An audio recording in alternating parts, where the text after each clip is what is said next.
મોટું રાખીને એને વાલોજી સહા ઈ તો હાચું હોરઠિયો ભણે બાપ, એટલે આ જગ્યાઓ, એટલે મને વીરપુર વાલું છે, એટલે અમારી આ દેહાણી જગ્યાઓ મને વાલી છે.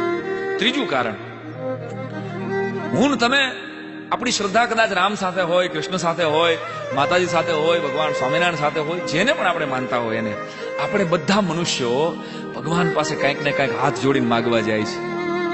અને મિત્રો છાતી ઠોકીને મારે કેવું પડે કે હું તમે ભગવાન પાસે માગવા જાય છીએ, અને ભગવાન જે ગામમાં જે ધરતી માથે માગવા આવ્યો હોય એવું જો કોઈ ગામ હોય તો એકમાત્ર વીરપુર છે, એકમાત્ર અમારા જલિયાણ છે કે જ્યાં ભગવાન માગવા આવ્યો હતો. એટલે હું વીરપુરને પ્રેમ કરું છું, એટલે હું જલારામને પ્રેમ કરું છું. અને ચોથું છેલ્લું કારણ, જલા શબ્દને, ભાષાનો શિક્ષક છું એટલે આ વાત કરું છું કે જલા શબ્દને જો ઊંધો લખો ને તો લાજ થાય, જલાને ઉલટાવો તો લાજ થાય. લાખો ને કરોડો ભક્તોની માનતાની જે લાજ રાખે છે ને બાપ, એટલે જલારામની પૂજા દેશ વિદેશમાં થાય.